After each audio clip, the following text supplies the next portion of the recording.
Hello students, I am Sarita Bhardwaj, PGT Chemistry from KV number 1 Udhampur.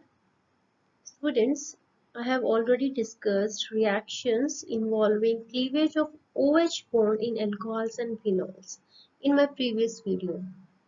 In this video, I will discuss reactions which involve cleavage of carbon-oxygen bond in alcohols.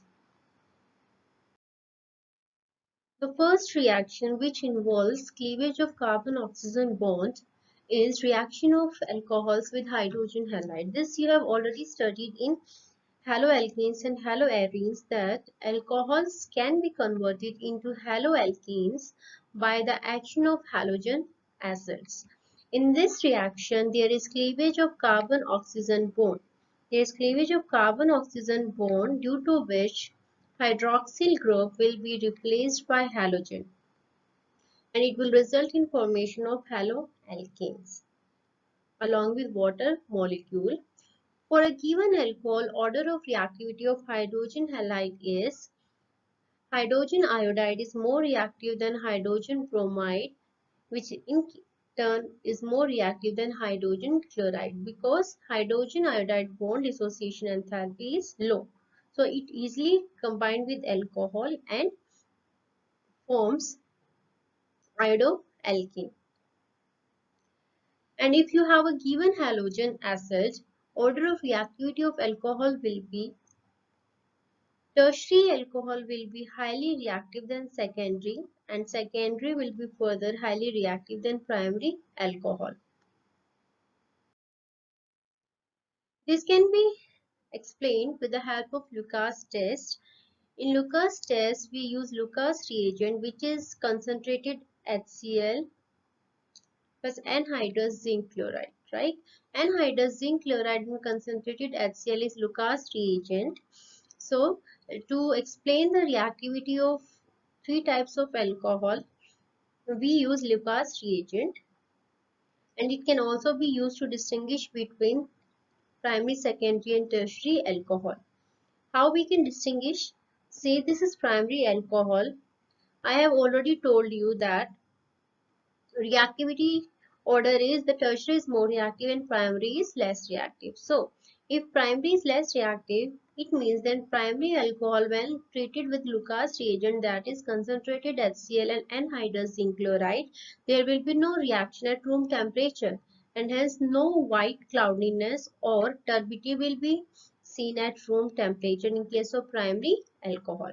In case of secondary alcohol, when secondary alcohol is treated with Lucas reagent, it will also form haloalkanes. There will be white cloudiness or turbidity will appear, but it will appear after 5 minutes. And we know the tertiary alcohol is highly reactive. So as soon as we add Lucas reagent in tertiary alcohol, it will form haloalkanes. That is, turbidity will appear immediately. This turbidity is due to the formation of haloalkanes, which is insoluble, which results in formation of turbidity. So with the help of Lucas test, we can differentiate between three types of alcohol. Next reaction is reaction of alcohol with phosphorus halides. Alcohols, when combined with phosphorus halide, it can be either phosphorus chloride or it can be phosphorus pentachloride or phosphorus trichloride. So when alcohol combined with phosphorus halides, it will result in formation of haloalkanes along with phosphorus acid. Here X halogen we are taking as chlorine and bromine in this reaction. See here, there is cleavage of carbon-oxygen bond. This hydroxyl group will be replaced by halogen from phosphorus halide, and it will result in formation of haloalkane. We can also use phosphorus pentachloride. When phosphorus pentachloride will be used along with alcohol, the combination will result in formation of haloalkanes. Here halogen is chlorine, so it will result in formation of chloroalkane, phosphorus oxychloride, and HCl gas will be liberated.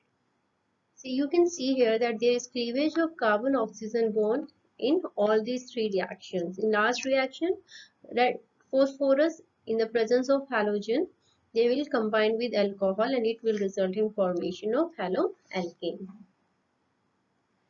Next reaction is reaction with thionyl chloride. Thionyl chloride is SOCl2. When alcohol combined with thionyl chloride, there is also cleavage of carbon-oxygen bond and it will replace hydroxyl with chlorine group. So it will result in formation of chloroalkane and SO2 and HCl gas will be released. This method is preferred because there is formation of sulfur dioxide and HCl gas which can easily be removed from the reaction mixture and we can only get the desired product, that is haloalkane. Next one is dehydration of alcohol. Dehydration means removal of water. Dehydration of alcohol takes place in the presence of acid which act as a catalyst. You know that for cleavage of carbon-oxygen bond, alcohol act as an electrophile. And how it can act as an electrophile? Because alcohol get protonated and nucleophile then attack on it along with removal of a leaving group. So in dehydration of alcohol, acid catalyst is used and the reaction proceeds via intermediate carbocation. It means that when there is dehydration of alcohol, there will be formation of carbocation. So reactions kinetics will depend upon the stability of carbocation. Acid catalyst converts hydroxyl group into a good leaving group. What acid will do, it will protonate the alcohol and will help in removal of a good leaving group. Hydroxyl group will remove in the form of water. Since the rate determining step is the formation of carbocation, the ease of dehydration will be, we know that tertiary carbocation is more stable as compared to secondary and primary. So the formation of carbocation, tertiary is more stable and primary is less stable. It means the ease of dehydration will be tertiary will undergo dehydration easily and primary will be undergoing dehydration with difficulty because the mechanism shows that the step involves the formation of carbocation. Here you can see that ethanol, you can see the examples. Ethanol in the presence of acid catalyst, here sulfuric acid is acting as a catalyst. When heated at 443 Kelvin, it will undergo dehydration. It means it will remove water and we will get ethene. Similarly, when I am using tertiary butyl alcohol in the presence of acid and when heated at 358 Kelvin, it will result in formation of alkene along with water.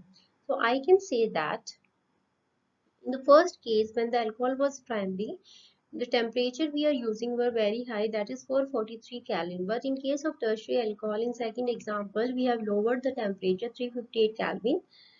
It indicates that tertiary alcohol will undergo dehydration easily. So we don't require high temperature in case of tertiary alcohol. And also second thing is that whenever dehydration will take place, it will result in formation of an alkene.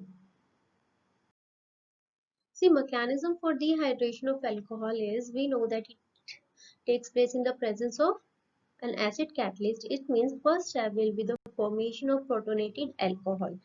We have taken an alcohol, we have taken ethanol. So H positive is catalyst here. Because of presence of lone pair, this alcohol will get protonated and it will result in formation of protonated alcohol. So first step is formation of protonated alcohol. Now this protonated alcohol will act as an electrophile.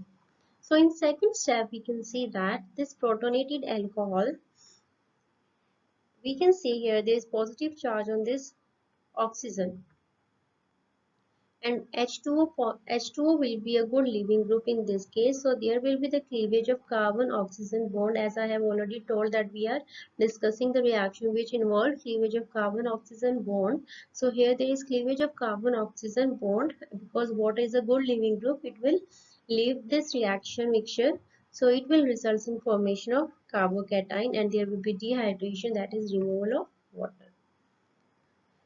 So this is a slow step, and we know that in any chemical reaction, the rate determining step is slow step. So, and in slow step, there is formation of carbocation. Because of that, the ease of dehydration, as we have already discussed, depend upon the stability of carbocation. Because of that, tertiary will undergo dehydration easily as compared to secondary, and secondary will undergo dehydration fast as compared to primary. The last step will be formation of ethene by elimination of proton. Since this is carbocation, to become stable, what it will do, there will be removal of proton, and because of removal of proton, it will result in formation of ethene, and this proton will be removed, and we will get final product as ethene. The next reaction, which involves cleavage of carbon-oxygen bonds in alcohol, is oxidation. We know we have different oxidizing agents. These are neutral, acidic or alkaline KMnO4. Potassium permanganate can be used in all the three forms, neutral, acidic or alkaline form, and it will act as a strong oxidizing agent. And acidified potassium dichromate. So these are oxidizing agents which oxidizes alcohol, and we will get different product.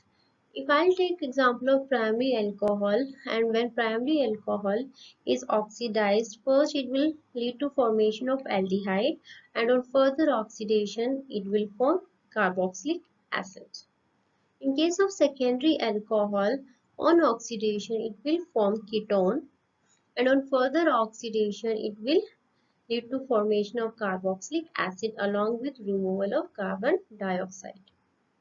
In case of tertiary alcohol, on oxidation it will form ketone, and on further oxidation it will also form carboxylic acid.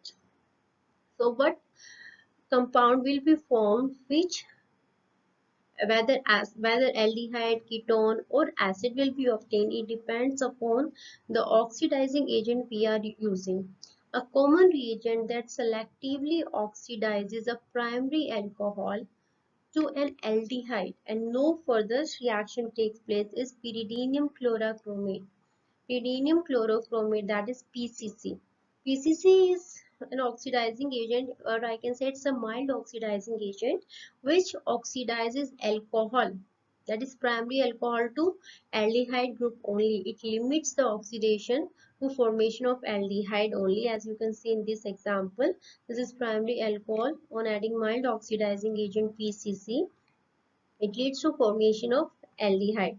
There will be no further oxidation taking place, and it will not lead to formation of carboxylic acid. If we want to form carboxylic acid, we will use strong oxidizing agent like alkaline KMnO4 or acidified KMnO4 or acidified potassium dichromate. So CrO3 can also be used for formation of aldehyde or ketone. If I'll use primary alcohol and I'll use CrO3, then it will form aldehyde, and if I'll use secondary alcohol in the presence of CrO3, it will lead to formation of ketone.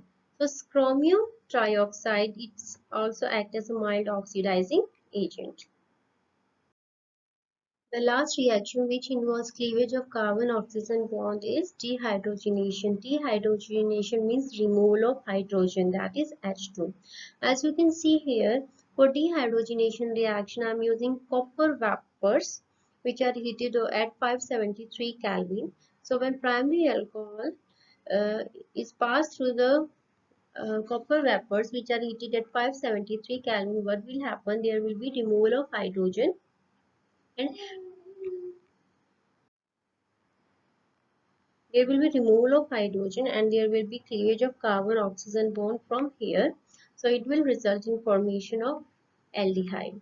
For secondary alcohol when heated over copper vapors at 573 Kelvin, it will also lead to formation of ketone because it is secondary alcohol and hydrogen gas will be released. And the last one is tertiary alcohol. Tertiary alcohol when heated at 573 Kelvin in presence of copper vapor, it will not lead to formation of aldehyde or ketone. In fact, it will lead to formation of alkene, it will undergo elimination reaction, so it will lead to formation of alkene. So this was all about the reaction which involve cleavage of carbon oxygen bond in case of alcohol.